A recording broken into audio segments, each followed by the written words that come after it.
And now, tonight's presentation of radio's outstanding theater of thrills, Suspense.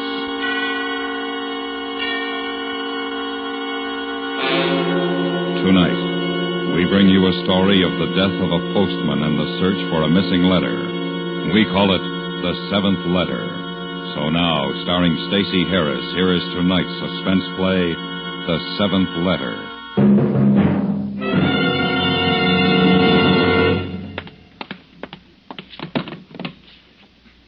7L32, request detectives at corner Hatteras and Roblar Streets. Notify the coroner.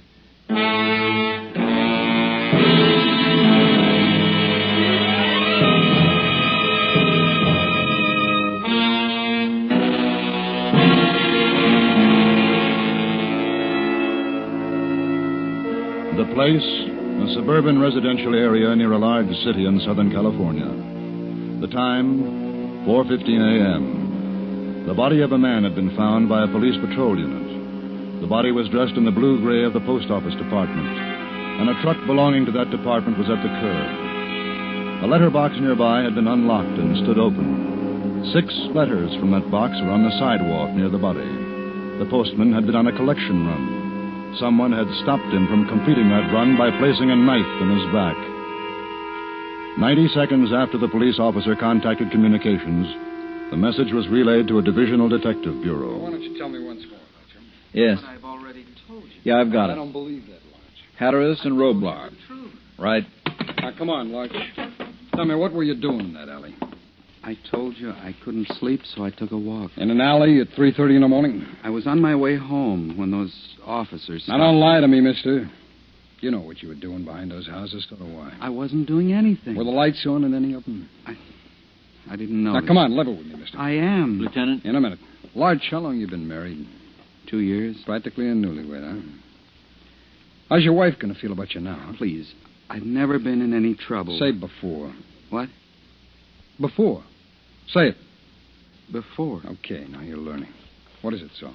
Hot one just came in. We better roll. All right, have Johnson book this peeping Tom. Oh, no, please, I've got a family. I've got Get him out of here, responsibilities. Let's go, mister. Please. I'll meet you out in the hall. I was only taking a walk. You can explain it to the court in the morning. You don't believe me either, do you? Doesn't matter what I believe. The lieutenant said book you. Hey, Johnson? Yeah? I'll pray for him. What? The lieutenant, I'll pray for him. What's the charge, Saul? Bag, prowler. Empty your pockets, mister. Put your stuff on the counter. Everything? Everything.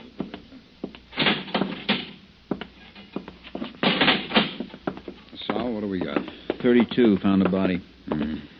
Lieutenant, you really think you should book that man? He wasn't on private property. No one called in a complaint. Tomorrow morning, he'll walk out of here congratulating himself. And tomorrow night, he'll be back on his window route. What makes you so sure? Saul, you ever committed a felony? No. You ever wanted to? Well, Everybody has. What stopped you? I guess I was afraid I'd be caught. Well, that's what keeps most of them in line. The rest are too dumb to be afraid of the law. They got a wire crossed. Figure they can outsmart it. But nobody's completely honest, huh, Lieutenant? Nobody, son. Oh, come on. Now, you don't really Look, when you've been here a while, you won't argue with me. Where's that body? Hatteras and Roblar. What? What's the matter? I live on Hatteras, just a block from that corner.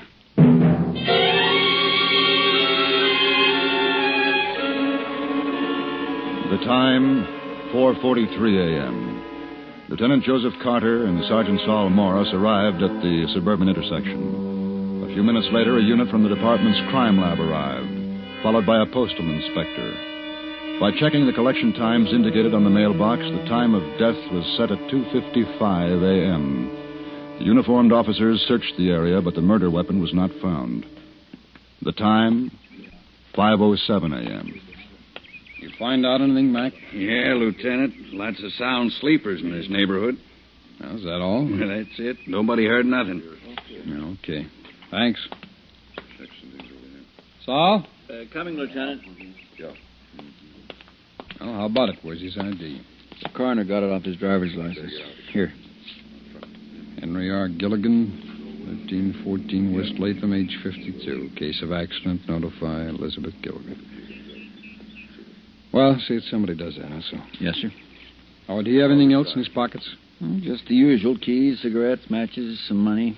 How much? $17 and some change. Oh, Lieutenant. Yes, Inspector? The crime lab boys want to take those letters downtown. Well, that's your department. Oh, it's all right. But you can't hold up the mail, you know. I'll have to have them back this afternoon. You'll have them. Oh, how many letters did you find? 6. Any of them have a return address on the envelope? All but one. I made a list of the letters, who they were going to, and the 5 return addresses. Well, I'd appreciate a copy if it isn't too much trouble. Oh, no trouble at all. I'll do it right away. Okay to take the body in? Yeah, they can have him. All right, come on, you guys. Give me a hand. All right, here. Sure doesn't look 52. Guess that's from being outside so much. Yeah.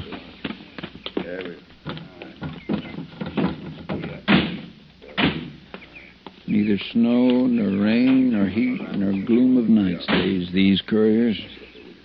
What's that? Something a Greek historian wrote. Oh.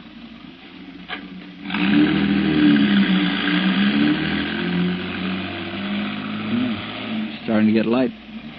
Yeah. You want a cigar? No, thanks.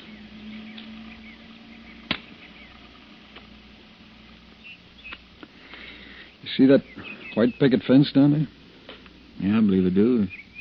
At your place? Mm-hmm. A boy and I painted that fence last Sunday. Sure seems funny. A murder in a section like this. Oh, how do you mean? Well, it's such a nice, quiet neighborhood. Well, that's what we're looking for. Nice, quiet killer.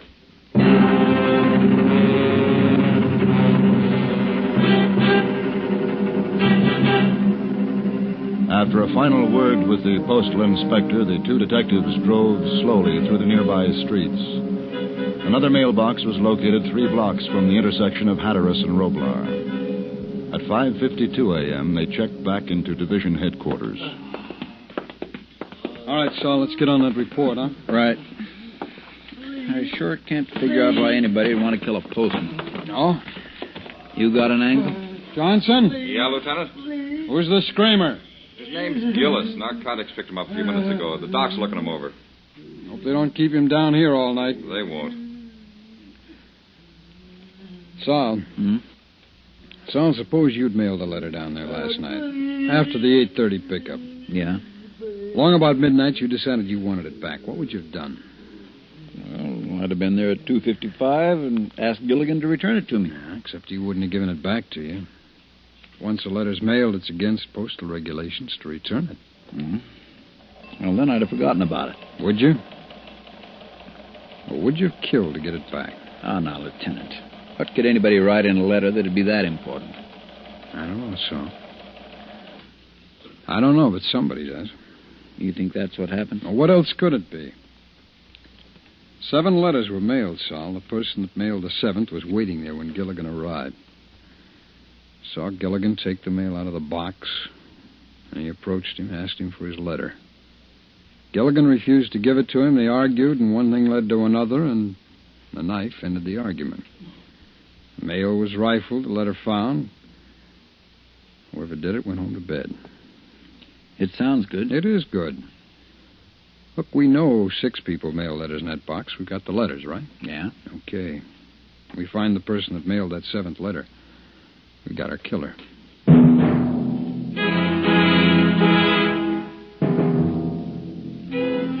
By checking the city directory, they made a list of the families living in the area nearest the mailbox at Hatteras and Roblar. The list was then sent to the Records Bureau, where a make was run on every person on it between the ages of 14 and 70. After being relieved by the day watch, Carter reported to his superior and advanced his theory concerning the death of the postman. He was told to check it out. The time, 8:24 a.m. Joe? Yeah, Louise. We're in the kitchen. Pop, we heard all about it on the news. Oh, that's so? Yeah, boy, a murder right in our own block. Are you going to catch him? I'm going to try. You know who did it? Bobby. sit down and finish your breakfast. Oh, golly. You want to eat before you go to bed, Joe?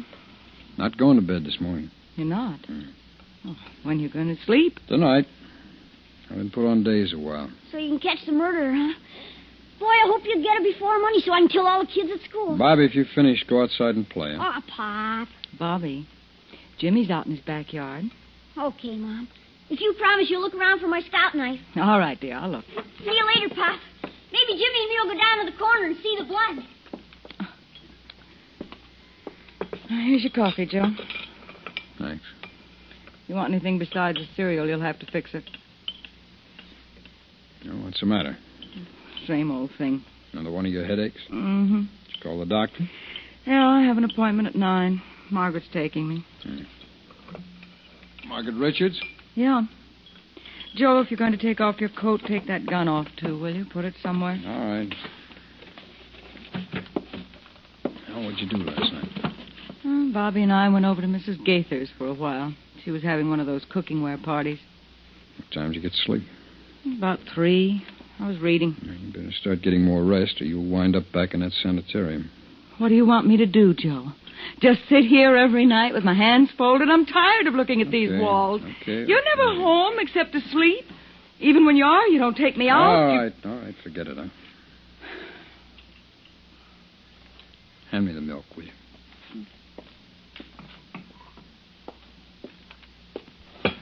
Thanks. When you get back, I got a list I want you to take a look at. What list is that? Suspects. You know most of them. Well, let me see it now. Here. John and Nancy Robinson, Bert and Margaret Ritt. Well, Joe, these are neighbors, friends of ours. One of them killed that postman. Well, if you believe that, you shouldn't be on this case. Well, why not? Because of Bobby and me. We live here, too, you know. You can't make a friend one day and have your husband suspect him of being a criminal the next. One of them has done big time. I don't believe it. Well, ask your friend, Bert Richards. Bert? Margaret's husband? He did 2 years for assault. Are you sure? Sure, I'm sure. I ran a make on all of them. When was he in? 4 years ago. Well, then Margaret knows. She's never told me. I want you to ask Margaret if Bert mailed a letter after 8:30 last night. What if he did? Well, we found 6 letters down at the corner. I think 7 were mailed. I've got to go. Will you ask her for me? I'm coming, Margaret. Louise? I don't know, Joe. I don't know. I'll have to think about it. Hi. Oh, well, Louise, you don't look sick. Well, I'm not really sick. Oh, my God.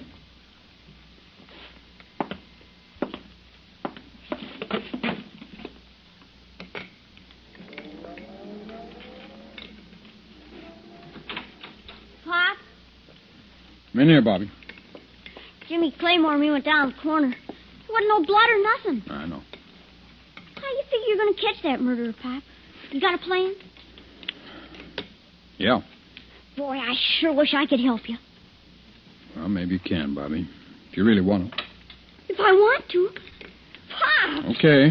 Now, you got to promise not to talk about any of this to anybody. Well, I promise God's honor. Okay, that's fine, Bobby. What do you want me to do first? Well, I got to find out a few things about our neighbors, Bob. Like what? Well, like... Jimmy's father worked nights or days? Days. He switched over a couple months ago. Mm-hmm. Well, why don't you ask Jimmy if his father mailed a letter late last night, huh? A letter? Why? Because I got to know the name of every person who was near that corner between 8:30 last night, 2:55 this morning. Oh. In case somebody saw the killer, huh, Pop? That's right, son. Well, if somebody did, don't you think he'd come and tell you? Might not. Might be afraid to. Oh, yeah. Okay, I'll ask him, only... Only what, Bobby? Well, I already know somebody who went down to that corner late last night. Oh? Who? Mom. Your mother? What'd you go down there for? To mail a letter.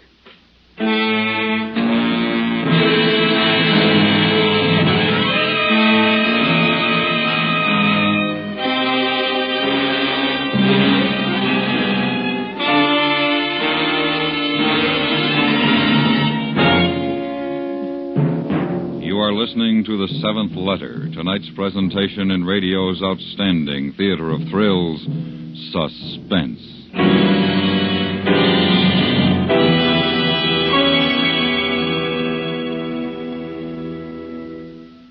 Wednesday night is your night for excitement with the FBI in peace and war, and tomorrow night is no exception, since the police chief is all set to use his information as the inside man to expose the bosses of a gambling ring.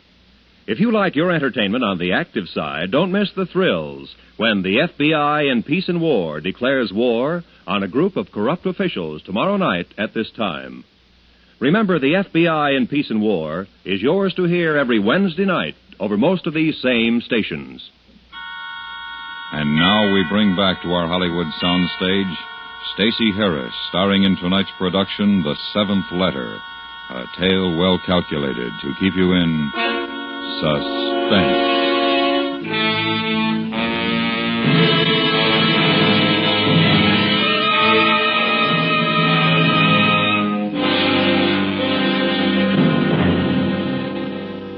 The time, 8:47 a.m. After learning that his wife had left the house late the night before to mail a letter, Carter checked the list of the 6 letters found near the postman's body. 5 of the letters held the return address.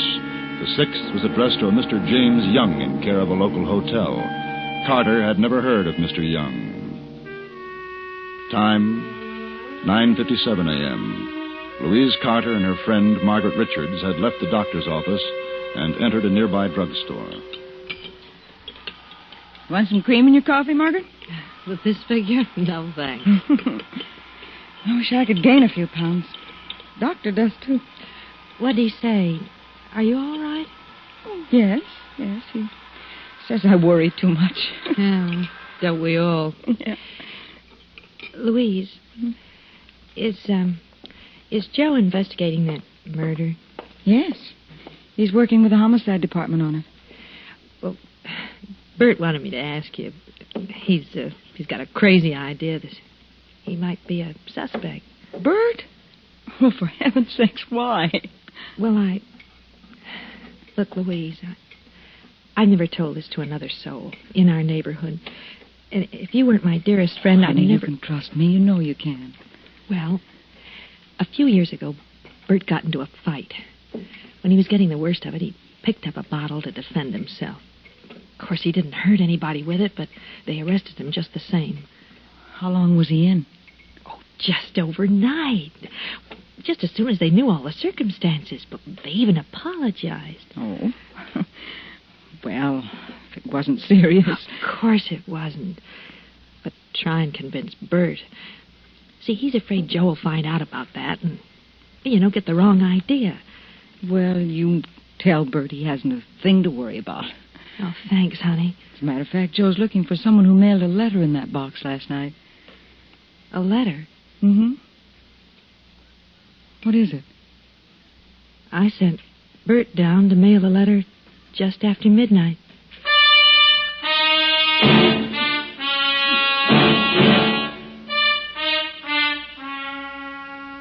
"10:15 a.m. Carter checked with the homicide men assigned to the case. Mrs. Gilligan had been unable to furnish them with any possible motive for her husband's murder. And according to her, Gilligan had had no known enemies. The autopsy report showed that the wound had been made by a pocket or switchblade knife. 10:47 a.m. Carter arrived at the crime lab. He was joined there by the postal inspector. They were informed that none of the envelopes had held a clear set of fingerprints. 11:05. They examined the letter addressed to James Young. Certainly nothing distinctive about the envelope, is there? No. Inspector, could you open it, please? Oh, sure. Looks like a greeting card of some kind. I hope it's one of those funny ones. Here you are. Happy birthday from Uncle Bert and Aunt Margaret. Well, that isn't very original. Is it any help, Lieutenant? Lieutenant? No, it's not very original. Is it any help? Oh, no. Well, that's the way it goes. I might as well put these letters in my briefcase. I didn't know Gilligan, but some of the boys who did thought the best of him. They can't imagine why anyone would want to kill him. No. Neither can I. We're all hoping you catch the person who did it. Yeah. Are you ready, Inspector? Yes, indeed. You call us any time. We'll always do our best to help.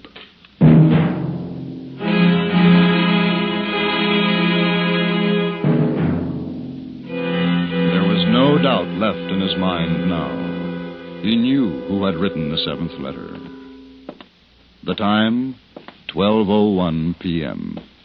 He arrived home.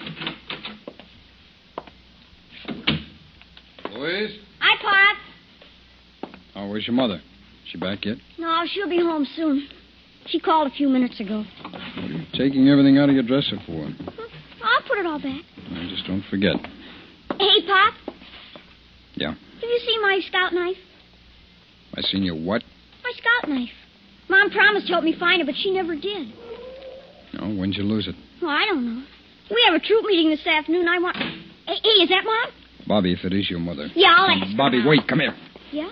Now, look, I've got something important to say to your mother. But this is important, too. Our meeting's at 1:30. Bobby? You want to help me catch that murderer, don't you? Well, sure. Then you stay here, son. Oh, Joe, I didn't know you were home. Where's Bobby? He's in his room. The doctor gave me another prescription.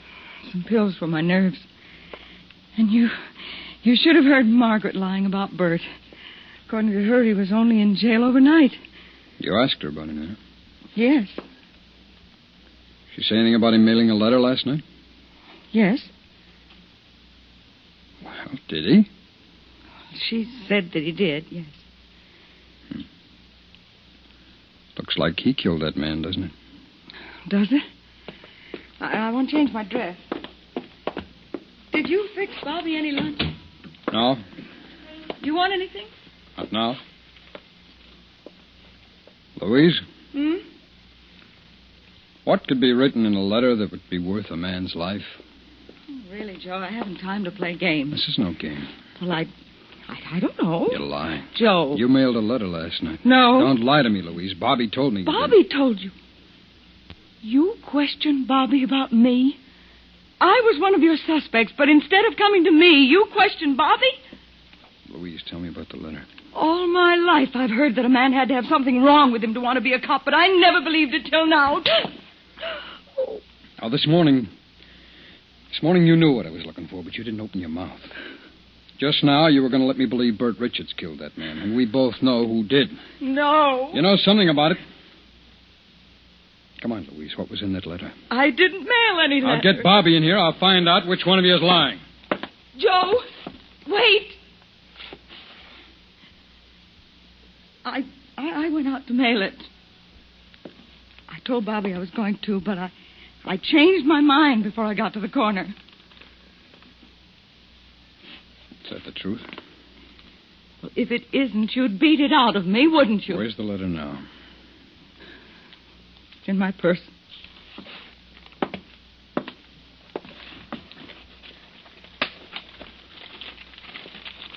Is this it? Yes.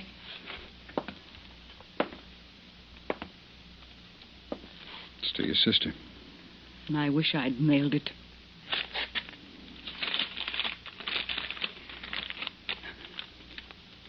Dear Belle, just a note to let you know I understand and appreciate your thoughts about Joe and me.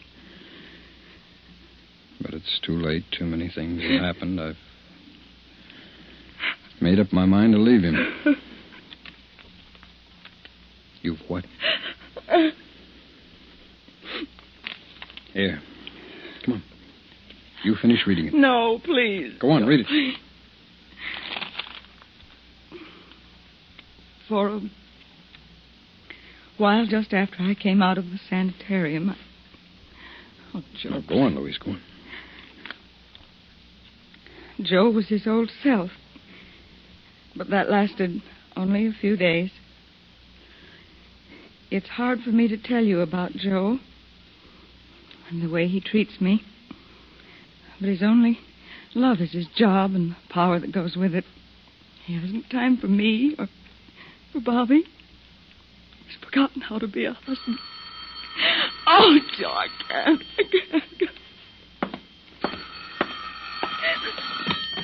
Hello. Yeah. Yeah. Are they sure?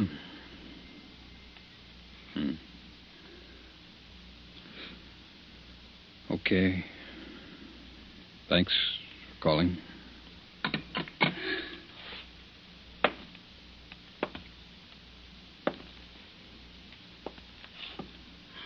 I found out who killed the postman.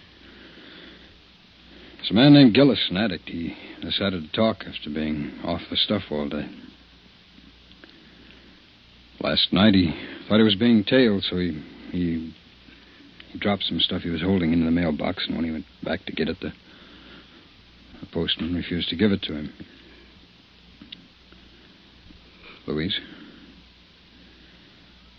I don't suppose there's anything I can say. No.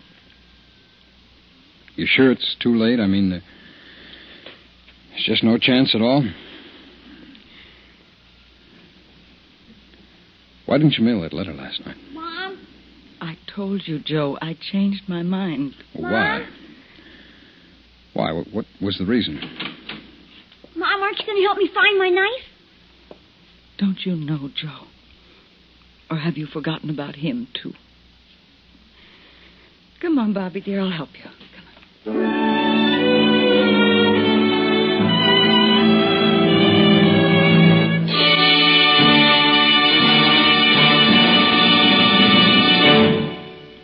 Suspense, in which Stacey Harris starred in tonight's presentation of The Seventh Letter. Be sure to listen again next week when we bring you another presentation of radio's outstanding theater of thrills, Suspense.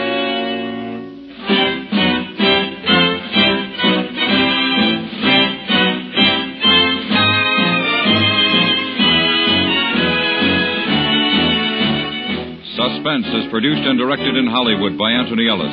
Tonight's story was written by Charles B. Smith.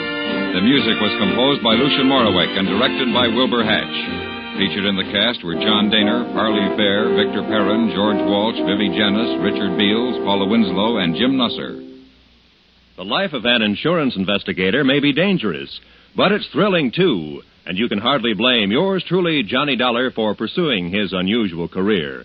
Nor can anyone blame you for following Johnny Dollar as he moves around from clue to clue until every case of mayhem or fraud that he tackles is finally solved. 5 nights a week, yours truly, Johnny Dollar, will keep you in a state of high suspense as he ferrets out the chiselers, the crooks, and even the killers who think they have executed a perfect crime. Don't miss a single exciting chapter of Johnny's current case. Listen for yours truly, Johnny Dollar, every Monday through Friday night over most of these same stations.